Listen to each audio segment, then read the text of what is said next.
The Association of the United States Army is pleased to welcome you to AUSA's Noon Report webinar series. This webinar series features presentations by senior Army leaders responsible for key programs and initiatives. It also features contemporary military authors who weave together the past, present, and future story of the United States Army. Kicking off today's webinar is AUSA's Vice President of NCO and Soldier Programs, retired Sergeant Major of the Army, Dan Dailey. Good afternoon, and welcome to the Association of the United States Army's Noon Report. Thank you for joining us in today's webinar. We appreciate your support as partners in the defense of our nation. Joining us today is Command Sergeant Major Gregory O. Betty, the 15th Command Sergeant Major of the U.S. Army Reserve Command. Please take advantage of having Command Sergeant Major Betty here to ask questions. You can use the Q&A tab on the right side of your screen to submit a question. After discussion, we will take as many questions as possible. You can find the full bio for Command Sergeant Major Betty in the Handouts tab.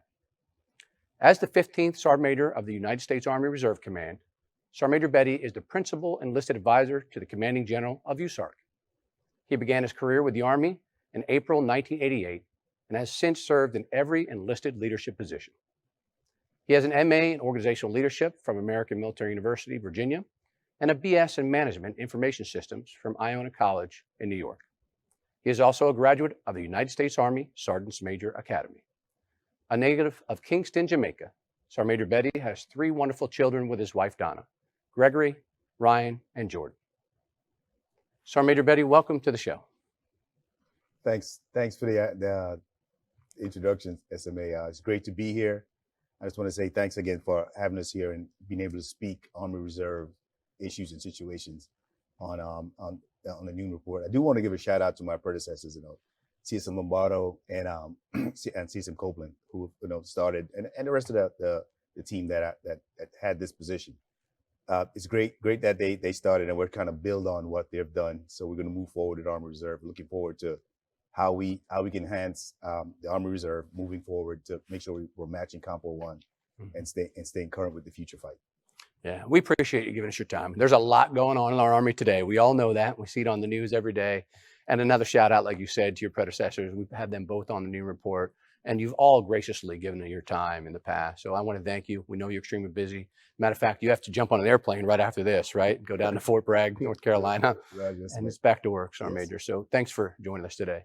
So let's just jump right in. I'm going to ask a few questions and remind our audience again that you can get on and ask questions now in the Q&A tab. So you can start loading those now. And if I get through my questions, we'll get to as many of those as we possibly can. But Sergeant Major, let's start with priorities. What are the priorities for the Army Reserve right now? That's a great question, SMA. My boss, Lieutenant General Harder, his priorities are set by what General Pop set for SCOM. So it's nested. So he has 4 priorities. And I'm just going to go through all 4, and then I'll just analyze each 4. I'll just break down each 4 and how the Army Reserve is getting after it. For first priority is build combat readiness. And that's key in the fight today. We got to make sure our reserve component is lethal and we can match the fight. And to build combat readiness, well, first we need to have soldiers. Retention. Retention is a big deal. And we got to make sure we get after retention so that we can fill our formations. We need to fill our formations, get the maximum amount of people in, so that when we do deploy, we're deploying at a high percentage in each company. We have 39 days to train. That's all we have contractually, with 1 week in a month, 2 weeks a year. That equals to 39 days to train and be competent in our warrior tasking drills. My boss has a thing that he says. He talks about if he was Thanos for a day, and he had the Infinity Glove with the stones, with the 6 stones, and he could snap his finger, what would he do? He said we get rid of some of the reserve centers and create more Camp Shelby's, Fort McCoy's, Devon's, Fort Dick's, where soldiers can go and train so that we can build that lethality and be combat ready. So that's some of the things we're getting after, getting soldiers out of the reserve centers, out of reserve center and into training centers where we can get after readiness, not coming to BA and sitting on our phones or sitting in the reserve center looking at PowerPoint presentation, but getting out, driving a truck, fire some weapon, do MOS training. So when it's time to come to deploy, we are ready and capable. The second priority is mobilize on time and at scale. So that goes back with filling the formations. Once we're combat ready, we got to get out and be mobilized. So one way we're going to get after mobilizing in a ready format, we're going to pre-position equipment, like in Indo-PACOM and in UCOM, where we're going to pre-position equipment so that if we have to go, we can go with speed. We can get to where we need to get to. All we have to do is get our people trained up and go without the equipment sitting there waiting. Because going from port to port is going to be quite a feat if we try to do it at the point when it's time to go. So if we get some equipment pre-positioned, we'll be fine, especially in the UCOM area. I had the opportunity to be over in UCOM where mobilized, where we saw Korea, where we had an engineer unit was deployed and they needed mid-grade NCOs, and we were able to give up some mid-grade NCOs to that unit to help them. So we see that we're value added. And home station training is key. We got to make sure when we're at home station, we are training. We're not just sitting around. We're getting after training every time we go. Because those 39 days are key. Third is transform and modernize the force. So right now, the big Army is doing transformation in contact TIC. TIC 1.0, where we just did Compo 1. 2.0, we did Compo 1 and some of Compo 2. And I think TIC 3.0, we're going to get the Army Reserve involved in that process, where we're going to get some of the next gen equipment. And for ourselves, what we're doing to help ourselves, we're divesting of equipment that we will not be using in the future fight. So we're making sure that we divested that equipment, that money that's saved, we can get the new equipment and fix the equipment that we will use in the time of conflict. And the last one is our people. And when we say people, we're not just talking soldiers. We're talking our DA civilians, our family members, and our soldiers. And for our DA civilians, we got to make sure we take good care of our DA civilians, because once we go to war, they're the ones that's going to stay behind those buildings and making sure that we have that support back in the building when needed. And for our family members, without a good family support, that soldier could be affected at a remote location. So we got to make sure the family is strong and they have all the benefits they need in the rear. So we have the family readiness programs that's going to help them to get after what they need to. And we also have when we get back, a big thing is the yellow ribbon, reintegration of getting our soldiers back into civilian lives. Because we're twice citizens.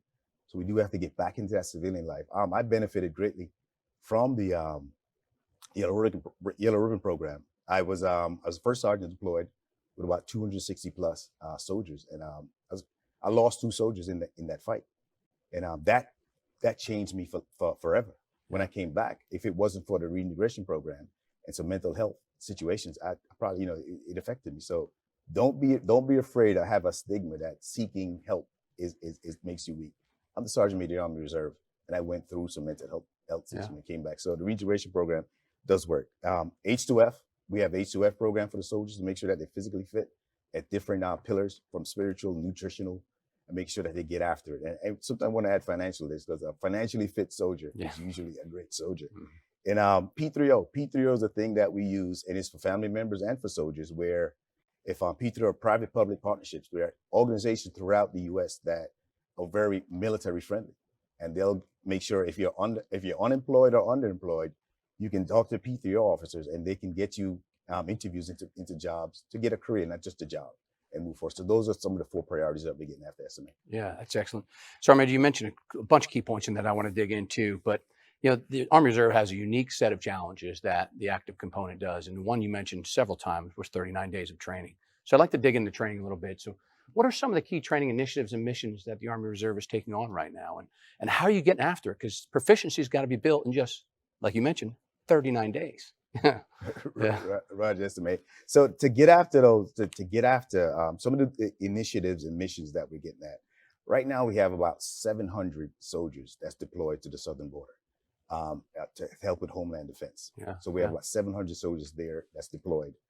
9,000 soldiers are deployed globally to help with all the combatant commanders. So we have 9,000 reservists right now deployed globally. And we have about 200 units activated. So that's how we're getting at. That's some of the initiatives and missions that we're getting after. And those 39 days train those soldiers up to be able to go out there and be ready to fight and be value added to all these missions that they're at. Partnerships are key with Compo 1 and Compo 2. In Compo 1, we're in USARAF, we're in Indo-PACOM, we're in UCOM. And I had the privilege to get out to some of those locations to see our soldiers in action and the the value that they're adding to that training. And you can see that those soldiers in that leadership utilize those 39 days effectively to get after training. So when they got out to those locations, their value added day one. And I get the response back from the Compo 1 leadership that your soldiers are out here doing what they're supposed to be doing. With Compo 2, they have great facilities, training facilities. Like they have the Camp Shelby, where it's just a phenomenal location. And they have also Camp Blanding. I visited both locations, but Camp Blanding is doing something really unique. They are actually creating trench warfare out in Camp Blanding, where we see in the Ukraine fight where trench warfare is a thing. Yeah. When there are drone attacks, you got to have somewhere to cover down so that the drone can't see you, it can't get you. So those are some of the things that we're doing there. And again, forward pre-positioning equipment is going to help us once we need to get to those fights. And for us to bring all this together, one of the biggest missions that we're doing, and it's a first of a kind, is we're doing what's called Mojave Falcon, Operation Mojave Falcon, where Compo 1, 2, and 3 is going to work together to bring fuel from Hunter Liggett all the way out to NTC. So this is going to have our soldiers on the road about 300 plus miles. And it's going to be organic units with their equipment driving and fixing and maintaining as they move from Hunter Liggett all the way out to simulate that the real world experience. We do, right, in a LISCO operation. Mm-hmm. And like SMA Weimer alludes to, if we're not training at night, you're not training. So a lot of the injects hopefully will be at night to let soldiers know that you got to react. You don't stop and hunker down because it's nighttime. You still got to move. So those are some of the things that we're getting after. Yeah. Sarmid, you talked about transformation. You know, we hear General George, the chief, and the secretary talk about it, and it's important, right? So I think we're always trying to be an Army that's in transformation, but today we are stimulating it very rapidly. And you mentioned, TIC 1, TIC 2.0. What is the Army Reserve doing to transform, and what does the citizen soldier bring to the fight?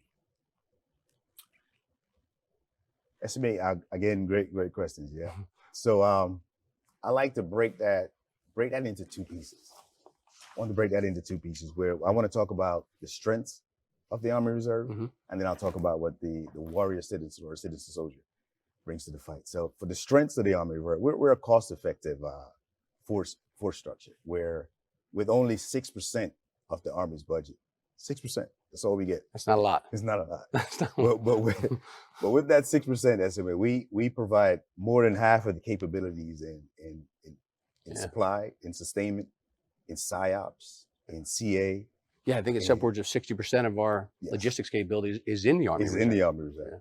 The JAG Corps, just to name a few. And also, we're the only compo in the Army that has a military intelligence readiness command, the MERC. Mm-hmm. We're the only ones. So we are extremely value added to the fight. So those are some of the strengths that the Army Reserve bring to the total Army fight. And now for our warrior citizens and our citizen soldiers, what we bring to the table is we're a force multiplier, because not only we have an MOS in the Army, we also have a civilian skill set, which provide that force multiplier. So you can have a 42 Alpha who's actually a plumber in real life. So those are some skill sets, electricians, whatever it is. And you take an MP where, again, the 39 days, an MP who's a cop, and he's getting reps and sets with the weapon system and those police training in the civilian world. Our doctors are actual doctors. Our lawyers are actual lawyers. Yeah. So they're getting that reps and sets. Just imagine a doctor who's in an ER and treating gunshot wounds. It's the same thing we'll be treating when we go to the battlefield. So they get those reps and sets, which we couldn't really replicate on a drill weekend. Hopefully we're not shooting people on drill weekends and patching them up. So we're making sure that we get those reps and set in the we have our civilian expertise. We have E4s now coming in with master's degree, with PhDs. So we got to leverage those skill sets of those E4s at the education style. I know when I was on E4, I was probably one of the few who was actually in college, and I think I got my bachelor's degree in '94. Yeah. So that's quite a while back. So we're seeing that. And I say again, like I work for the MTA, Metropolitan Transportation New York, and my job there, I'm a senior director. And just like we transform we're transforming in the Army in contact, we have to transform in your subway system in the civilian job, and we get about 4 to 5 million passengers a day. So we can't just shut down the subway system in New York because it's New York. It's the lifeblood of the city. I mean, it really is. You know, how those Right. people.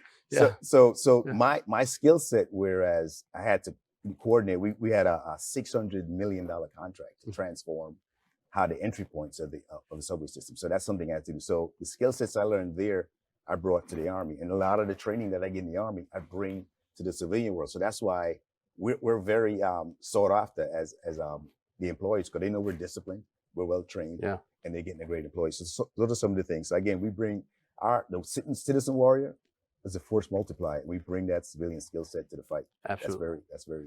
I'll tell you, I personally capitalized on it. You know, we were in Baghdad in Iraq during my third tour, and the water treatment facility went down. My commander asked me to go there and see what I could do to fix it. And I had an Army Reserve soldier with me that actually ran a water treatment plant back in the States. And it was amazing. He got over there and got the thing up and running, and he knew everything about it. So, and that's important that, like you mentioned, we have all this unique skills that our citizen soldiers bring, whether it complements their military MOS or it's in addition to.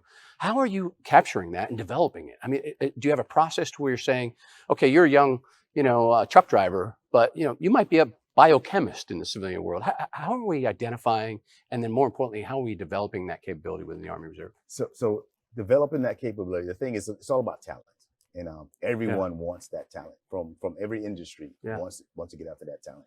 And we gotta make sure we have the benefits out there to bring that talent and to keep the talent. So recruiting the civilian talent is key. We just get out there. We have a shortfall right now for about 4,000 shortfall in the pipeline for recruiting. So you might say to yourself, what's 4,000 to the military? Yeah. But if you look at it from the different side, it's those truck drivers that we need. That's 60 medium truck companies out there that we need to get after and deliver. That's going to deliver the supplies to you and everything else. So those truck drivers are same as the truck drivers that are driving that are truck drivers in civilian capacity. So they're getting those representatives also on the roads and getting after it. So those are some of the things that we're getting after.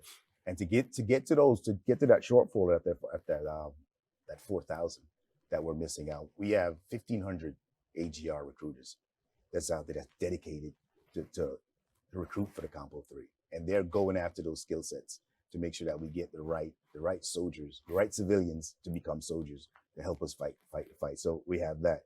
And we also have ARCG, who is going after our IRR soldiers, inactive ready reserve soldiers, who have those skill sets. And we're trying to pull them out. Because sometimes IRR, they take a knee, they go into the IRR to take a knee from their life changes, things happen, and they take a knee to go to IRR, inactive ready reserve. And the ARCG gets out there and say, hey, we have these jobs. It's time for you to come back. And ARCG is doing a hell of a job bringing soldiers back in with the skill sets that we need, cyber and things like that we need to continue to fight. And we also have the RCCC, where AC to RC, where sometimes, again, you go in active duty and it just doesn't work for you, or life changes and you still want to serve, but you can't do it on an active duty role. So they're the two reserve component, National Guard and us. The RCCC shows them that, yes, you can still serve. And this is the capacity you can serve it. So we have that. And I'd like to pull on that real quick. I mean, so, for as long as I can remember, a lot of the non-commissioned officers that the Army Reserve receives are from the active component. Like you said, transitioning, going from a full-time soldier to wanting to go back and possibly be a citizen soldier, or many reasons why they want to do it. But what I experienced at one point is when we do better in the active Army with recruiting and retention, it hurts you. And that's a unique challenge you have to deal with, right? Yes. Yeah. Yeah. So the better the Army does at retaining them, the less pool of opportunity. The less pool we get. But we're still holding our own. We're still holding our own. And we make do with the soldiers that we have. And we have great leadership out there and the great soldiers that they know sometimes they have to be dual-hatted, but they get it done. And we also have the 75th Innovation Command, where my battle buddy, CSM Turner, and our boss, Major General Link, they go after skill sets. We have some unique skill sets out there that they go after and target and bring in. So they don't even recruit to MOS. They recruit the skill set that we're going to need for the future fight. So that's what the Innovation Commanders go after. And that's another way we get after where active duty won't do that. We can do it here where you can be that, work at Google and do the GWIS stuff. But hey, can we have you 1 week in a month to show us to get after those type of things that you're doing on a grand scale with Google and Amazon and things like that. Yeah. So let's talk about the fight. You mentioned it several times, and in priorities is important. And bottom line is the chief says our job is to fight and win. I mean, that's what we get paid to do, right? So, And the Army's been in transformation from what they previously did in Iraq and Afghanistan, counterinsurgency fight, to what is the new term called LSCO, large-scale combat operations. And we're seeing that play out in Ukraine and Russia right now. What is the Army Reserve doing to transition to large-scale operations? Well, what we're doing is, first of all, just to define LSCO. For us, large-scale combat operation. For us, it's a little different. Compo 1 is a fight tonight. Fight tonight compo. Yeah. Compo 2 and 3, we really can't fight tonight. We got to really mobilize. So we do a LSMO to a LSCO, where we mobilize and then we go to fight. So the number one strategy for LSCO for us is recruiting. We got to fill the DMDs. We got to fill those, because in a LSCO environment, what you're going to get is what you have is what you're going with. So if you're 60% filled, you're going with your 60%. Yeah, if the ball drops tomorrow, you're going. That's what they're going to fight with. So we're talking with USAREC to make sure that we can fill our ranks, because our NCOs are great trainers. You bring the soldier to us, we're going to train them, get them proficient, so we get out the door and get after the fight. So, and forward positioning of the equipment too, that's going to help us in a LSCO environment. So if we forward position the equipment, so now we're not worrying about port to port, we're just worrying about getting the people to the equipment to the fight. So it's going to be a lot quicker. It'll help us with the speed of getting there. And modernizing equipment, we got to get to that equipment where it's modernized, and we got to watch those YouTube videos and pay attention to what's going on in the world. That Ukraine fight, we're learning a lot from the Ukraine fight, where we see drones, $400 drones are taking out $50 million tanks. Yeah, that's like, wow. Yeah, wow. I watched a video lately where a soldier, the Ukraine soldier, they did everything right. They went to bed. One soldier got up to use the bathroom, and the heat signal, they got killed. You could be in the tent just sitting around, just watching. Hey, I want to listen to some Bob Marley, and just go get some sleep. And turning on that Bluetooth sends a signal. So we really don't realize that our digital signals are out there, and we got to be careful. I was at an exercise, and they said they labeled the Wi-Fi pucks like CSM's tent, the TOC, the general's tent, so the enemy can actually see exactly where the CSM is sleeping, where the TOC is sleeping. Yeah, and we got to change the way we fight, how we think. This is more environment. Yeah. Because our signatures are out there now with even antennas. Usually we put antennas right next to our location so we get the best strength. Now we're offsetting antennas so that if they do find the antenna and they bomb the antenna, they're not bombing that location. Yeah. So those are some of the things that we're getting after. So it's very essential out. We want to get to the point where it's a total army, total force. Because when we fight as a total army, total force, U.S. is unstoppable. Absolutely. Lots of changes going on, Sergeant Major, as you described, against all three components, but also our adversaries' capabilities, like you mentioned. We're seeing innovations on a weekly basis now in Ukraine and and Russia. But with all that perspective on where we got to go, what we got to do, with all the limitations that you talked about in the Army Reserve, which you see as challenges, but there's also opportunities you mentioned, right? Capabilities and skill sets. What's your message to the soldiers and NCOs about the Army Reserve's mission, where we got to be, how we're going to get there? SMA, my message, it stays the same. It stays the same. We the NCO, the enlisted corps, we're here to advise and execute and train. That's our main function: advise, execute, and train. We got to get brilliant at the basics. We got to do map reading. We got to do those simple things that's going to keep us alive if the gee whiz stuff fails. But we also got to adapt to the future fight. Even though we're brilliant at it, we got to adapt to the future fight. All right, we got a warrior tasking skill has to be a thing. You got to get rigorous training to get after that warrior tasking skills. For us, my battle buddy, Sergeant Major Pompey, and I up in at Bragg, we see that the higher you go up, sometimes you get away from the soldiers, and you get away from the battle drills. Mm-hmm. So we're pulling our soldiers out of the office once a month. I call them our corporate soldiers that sits in the office. Great NCOs that's great doing that MOS and what they're there in that building for. But we want to make sure they don't lose that warrior skills. So we're pulling them out of the building once a month where we're doing battle drills, we're doing weapon squad, we're doing map reading. So it's great to see office soldiers out and about, geared up, and going out into the field and getting after training. So we got to keep shoot, move, communicate, or some people say communicate, shoot, move, communicate. Sometimes you got to communicate before you shoot. Make sure you shoot the right things. Absolutely. Right. So again, the 39 days, I tell them those NCOs cherish those 39 days, because you never know when the last day is. Next, we go to the battle assembly next week. The other week, you get a phone call. We got to go. We only drill once a month, so you got to make sure you cherish those days, and develop good relationship with your officers. You got to develop good relationship with your officers to make sure that you, because it's a command team. It's not an enlisted branch and an officer one. We fight the type of team. It's a command team that's moving forward. And I one big question I get when Sergeant Butler and I travel is, what books are you reading? See, I'm easy to throw it out. Legacy is a great book. Noise, Brief, Who Moved My Cheese are some of the books that Who Moved My Cheese. Cheese, yeah. I'll have to check it's that a great book. It's a great book. Teaches you some great stuff. And I'll end with this with the NCOs. NCO, no one is more professional than I. Competence is my watchword. Yeah. Officers have maximum time to do their job. They won't have to do more. So that's what I tell the NCOs and enlisted branch. Yeah. That's what we got to keep. That's a good message too, Sergeant Major. As the SMA, you have your active duty soldiers at work every day, right? Well, at least most time. And I had challenges with communication, getting the message down to the individual soldier, and then the clarity of that communication as it went through all the change and the reason why. Because I always thought soldiers need to know the reason why, right? I always wanted to know the reason why when I was a young soldier. But again, talking about unique challenge in the Army Reserve, you don't have them every day. And you also don't have the families, which we know that we need support from families in order to make this mission happen. And it's benefited us greatly over the years of taking care of not just our soldiers, but our families. But can you talk about some of the challenges you have communicating in the Army Reserve on a regular basis? And what are the things that you do to overcome it? Well, COVID kind of taught us great lessons of how to communicate. So we got to get some positive out of COVID. Teams came in and we were able to continue mission during teams. One thing that we do, like for instance, you can have, I've been in a command sergeant major position at a unit that's in 10 different states. So how do you communicate with that? Yeah, crazy. We see them once a month. So what we're trying to do now, we're trying to do combined ATs where we do super mutas. They call them super mutas, where we do, instead of doing a normal muta 4, we'll do like a muta 8 or muta 10.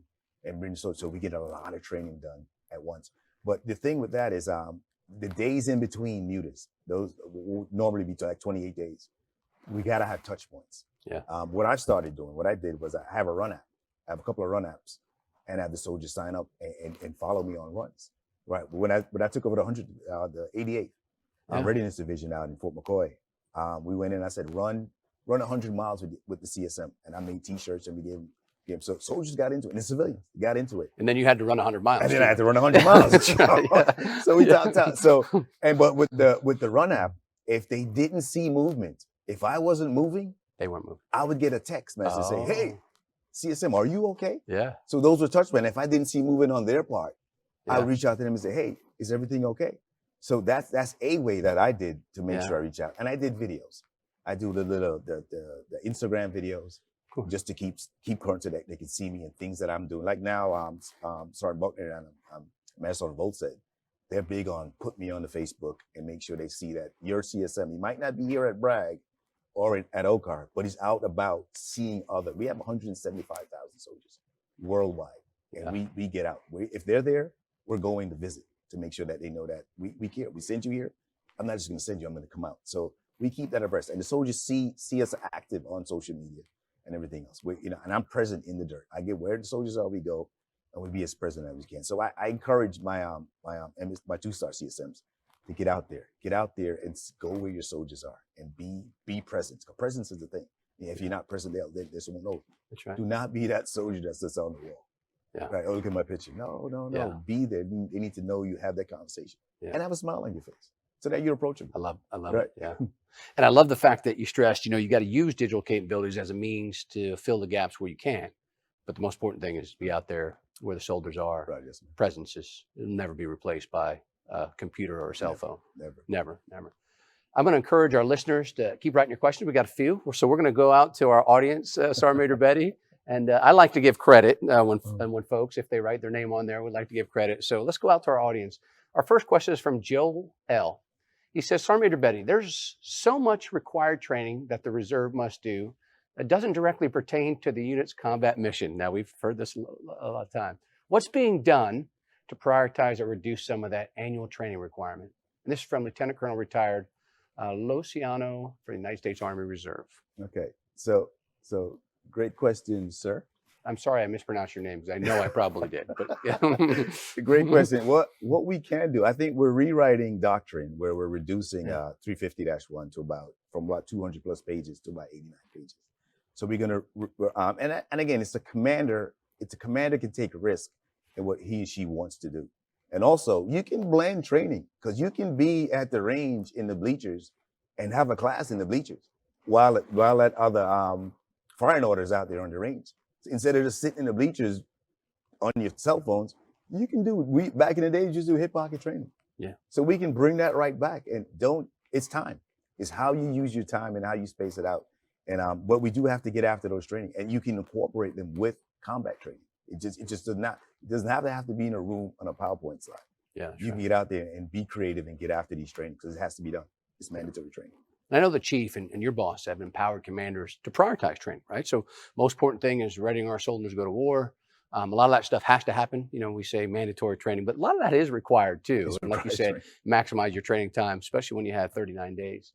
So let's go back out to our audience. And a comment based upon your running app from Eric N. He says, is that running app still happening? And is it active? And are you still running the 100 miles, Sergeant Major? I'm not up to 100 miles. I'm about at 60 miles for the month, but I'm going to get back to 100 miles. The activity as CSM in the Army Reserve, limits the time that we have, but I do stay fit. And we get after we have the DFIT also, the Double Eagle Fitness Challenge. I think my predecessor, Sergeant Major Copeland, did that. And that's usually in the winter months. We go 10 weeks straight and that's huge where we get out. And we also now added H2F to it. So those pillars are also in there that we measure. And at the end, once you complete everything, there's a metrics that you have to complete. Mm-hmm. And we send you out a certificate. So that's another way. And you get your family members involved. Everyone signs up. And that's another way we get after staying in contact. Because the winter months sometimes are really rough. And that's a slow period. And we stay fit with the DFIT challenge. So the Double Eagle Fitness Challenge is the thing. And it will continue. I think so. CSM Copeland and his time created it. CSM Lombardo ran with it. I'm keeping with it. It's great. All right. So you can send out the link to the app again, Sergeant Major. Everybody's going to be able to track you on running. We'll do. You know, I'm signing you up for a whole lot of running now, Sergeant Major. I'm with it, SMA. But it's important. We always talk about it. My favorite saying was that physical fitness may not be the most important thing you do on any given day, but it is the most important thing you do every day, especially as a soldier. I just want to pull on something before we go back out to another audience question. ATF, you mentioned your priorities. I mean, H2F, you just mentioned it now. But again, unique challenge in the reserve versus active duty. How are we getting after that in the Army Reserve today? Well, H2F, the 81st Readiness Division with CSM Hubbard and Major General Wallace, they're running a program down at Fort Jackson. So they have this facility, the Sparks, and all those facilities there that's helping. And we also going to branch it off where we have H2F integrators that we're getting trained and placed in all the units throughout the Army Reserve so that they can get after it. The Readiness Division, all the Readiness Division are going to have Sparks. Or no, they don't have Sparks. If they're on an active duty base, we have Sparks, but we're trying to get the H2F integrators involved. So we're getting after it, and we're trying to make sure we expand that as best we can. Excellent. All right, let's go back out to our audience again. We got one from EJE. He says, for several years, there have been ongoing rumors regarding the possible reintroduction of the infantry branch to the reserves. Could you please provide the current outlook on this matter and elaborate on the measure USAREC is undertaking to facilitate this development? So that's interesting. Infantry in the Army Reserves. Where are we at, Sergeant Major? I think it's a conversation, and some of it I probably can't talk about here. Yeah. But it's a conversation to bring that back, divest some of that maybe from Compo 2 and Compo 1 and bring it to the reserve. But I think the 442 is still there. So we do have that one infantry brigade in Hawaii. In Hawaii, that's right. So we're still, but I think we're going to expand a bit. I saw some chatter. Yeah. But it's not something to put out into the area. But it's a thing. It's a possibility. Yeah. That we could bring that. So we're having bring that to the Army Reserve. And to clarify for audience out there, Sergeant Major Betty didn't say who's coming. He just said we're talking about it. We're talking about it. Yeah. Well, that's awesome. Sergeant Major, let's go back out to our audience again from Wally W. With all the extra time the senior NCOs put into what you are doing, to try and mitigate the impact on the civilian job. Maybe I put in the time of what you were doing to try and mitigate the impact. So I think what he's saying is, soldiers we deploy in the Army Reserve, right? How are we minimizing the impact on their civilian job? Because I experienced that during the height of Iraq, Afghanistan. Our National Guard and Reserve soldiers were taking a lot of time away from their employers. And a lot of our employers at the Guard and Reserve, which I learned, were small employers, right? And the absence of that employee on a deployment, especially long-term, is a hard hit for some of our small businesses out there across America. So what are we doing to first focus on that, be aware of it, and then how do we mitigate the impact? Now, going back to the P3 or the private-public partnership, where the Army reaches out to these companies and they're vested in, and they know exactly what's expected of the service members. What I would tell service members is be proactive with your employers. Don't make it a surprise. Don't just drop a one-year order and say, hey, I'm leaving for a year. Give them the time so that they can have a reaction time, either to replace you or anything else. I'm lucky. I work for the city of New York, MTA, and they're a super friendly military employer. So I'll be gone for about 5 years from that employer, and we still and reach back. ESGR is a thing where you can get them awarded to just thank them for allowing you to serve without issues. So you hit up your ESGR counterparts so that they can send an award out to your employer, your boss, and say thank you for allowing me to serve. But the big thing is communicating early and often to that employer, so that it's not a surprise. You give them ample time to react, and they'll give you the time you need to serve. What about a message to our employers now, or potential employers of Army Reserve soldiers in the future? What would you tell them, Sergeant Major? I'll tell them an Army Reserve soldier is a great employee, and a great employee is a hell of a soldier. Right? Because if you're employed, you got a great job and you can support your family in and outside of the military, it's a beautiful thing. So, and you're getting quality. You're getting a well-trained person in your facility that you can count on, that's reliable and a hard worker.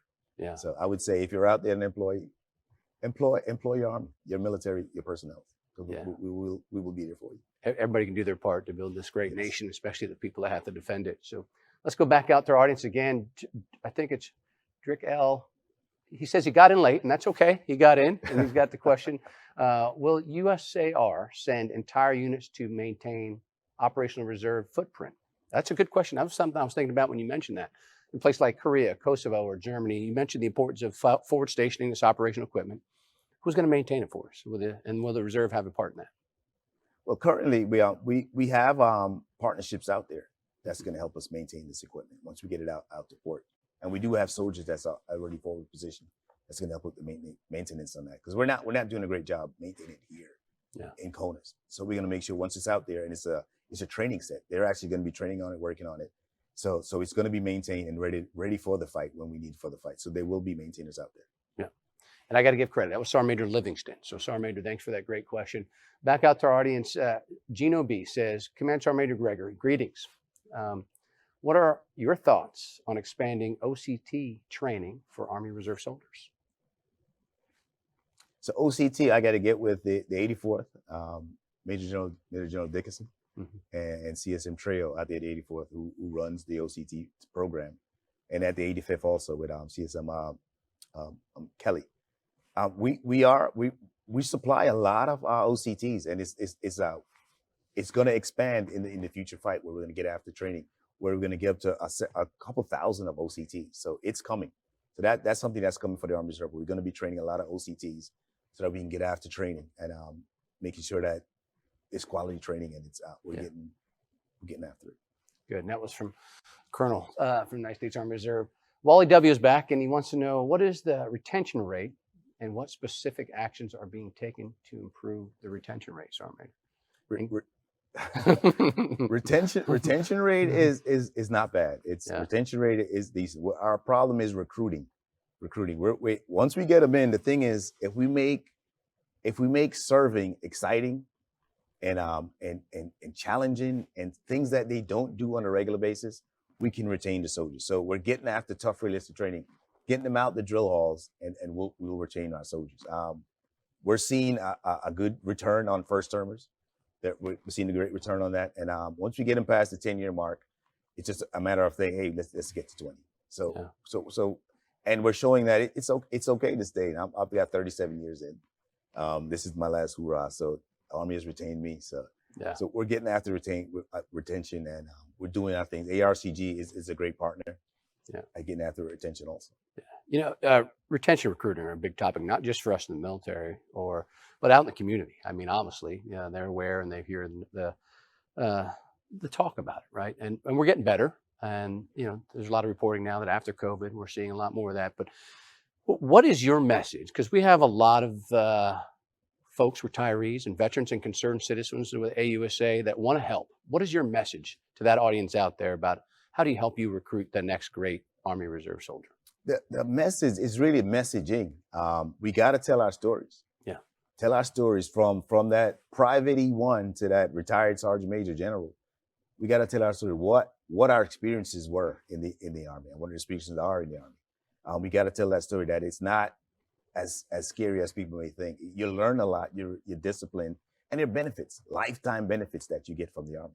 We got to tell those stories. And I think if we tell those stories and we share those stories, people will come in. And that's just the thing we got to get after. Just tell the story and the benefits you get from military service. The positive stories too is what Right. we need them that communicate across there, and get out to your local high schools and talk to these young men and women and mentor them. That's what we need. We need the influence in their lives to talk to them about service. That's what I've seen when I travel around still.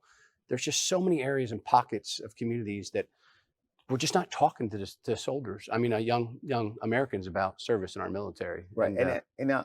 not to cut you off, Samir, but in the Combo 3 world, we got to do better with messaging also. Yeah. Because a couple months ago, I went to Penn Relay to watch my son run, Jordan run. And when I got out there, the only military face I saw was the Marines. The Marines had a pull-up bar, and they had a massive line. So just imagine if we had AFT equipment out there, and just had civilians coming through. And now that's a location where you have thousands of athletes. Yeah, physically right. fit, physically soldiers. Fit, right. So why not have a show of force at an event like that where we can? Because not all of them are going to get scholarships to go to college. Cool. But they can come to us and we'll pay for that college. Yeah. So things like that, we have to do messaging a lot better. Yeah. So let's go back out there on this. Joe L. He says, how can AUSA chapters help the recruiters? So I think we just talked about their message, but is there any other way that the AUSA chapters can help recruiters locally throughout our communities? You can talk about the benefits that AUSA gives out, like the scholarship programs and things like that, being a member. So if you just go on the AUSA site, sound like I'm taking your job here. Yeah. And just promote the things that AUSA has to offer. Actually, I'm gonna kick that to you, SMA. Yeah. How can AUSA help promote? What does AUSA have to offer? That's a great question. Yeah. And what I tell is our chapters, don't go down there and drink their coffee inside the recruiting station, right? Because you bother them. I tell them, get out and talk to the influencers in your community. Go talk to the principals, the school directors, right? The community leaders, and have them reinforce the message that we learned when we were young, that this is a great opportunity for young Americans. College is great, but we tell too many people that's the only way to success in the world, right? And we have to be a sounding board of, hey, this is a viable solution to a good American way, right? Serving either a citizen soldier or a full-time soldier is a viable solution to the American dream. And so don't go down to all the stations and just bother and drink their coffee, right? You could do that. What you do is go be friends with them from our chapters out there, but get out and inspire the community leaders to inspire the next generation of service members. That's my message to them. Right. What he said. Yeah. All right, let's go back out to the field. So we got just a few more moments. So we'll go 2 more questions, Sergeant Major, if you're okay with that, because we're running out of time. But Kenny M says, Sergeant Major Betty, with Army Reserve placing more emphasis on readiness and modernization, how are leaders being equipped to manage these changes at the unit level? That's a great question. We didn't talk much about leadership. What are we doing to equip them with the tools necessary to go through all this transformation and deal with the future challenges in our mission? Well, that's a great question, and it's some of it is on the leadership also, where they have to stay current on what's going on in the world, and then it's up to the senior leaders to provide them with the equipment that's needed. The schoolhouses, we got to make sure the schoolhouses are equipped with the most current equipment that we have out in the field. And also, I encourage leadership to get out to those schoolhouses and see what their soldiers are learning, so that if they need a refresher, ask for that refresher. Because sometimes, the stuff I did in Desert Storm is not we can't do that stuff now. We're gonna die. Yeah. So we got to learn the new fight and everything else. And don't be afraid as a senior leader to get out there and learn what your soldiers are learning, or ask your soldiers. Reach out to your soldiers and say, hey, how do you use that new equipment? It's okay for the soldier to teach you how to do something. Those D4s, like I said, they have master's degree, doctorates. Ask them these questions. They're willing to share the knowledge with you. Sometimes your mentor might not be senior. They could be a lower. You can ask questions to an E4, and they'll give you those great answers. But I will tell the senior leadership is you got to read, you got to go to the schoolhouses and get after what your soldiers are learning, so that you're just as value added to that process. Don't be afraid to ask your junior soldiers to help you learn the new GWIS stuff. It's okay. That's awesome, Sergeant Major. Sergeant Major Gino B, I think, gave us the perfect question to end this session on.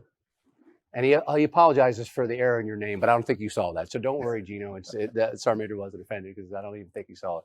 But he wants to know, why did you join the Army Reserve? Wow. I joined the Army Reserve for a couple of reasons. I came from Jamaica in 1982. I was 11. In 1987 or 88, I got a phone call at home. And the phone call was from my older brother, Andre. He's a little bit older. He's like, hey, this is Andre. I'm like, no, it's Greg. And everything your parents told you not to do, I did it. I answered. I told him my age, school I went to, everything else. And he said, you want to join the Army? And I'm like, why not? Why not? I was at home in high school, and I got signed up and joined the Army. So that's how I got into the Army. And I had some regrets. And also I was chasing after a young lady. Yeah. And she was a college person. And I was just a high school boy. Right. So I had to be an Army man. Yeah. So that helped out. But also we were from a poor upbringing. Yeah. So joining the Army helped me with going to college. Even though I got a soccer scholarship for 1 year, but it kind of faded off. But I had my GI Bill.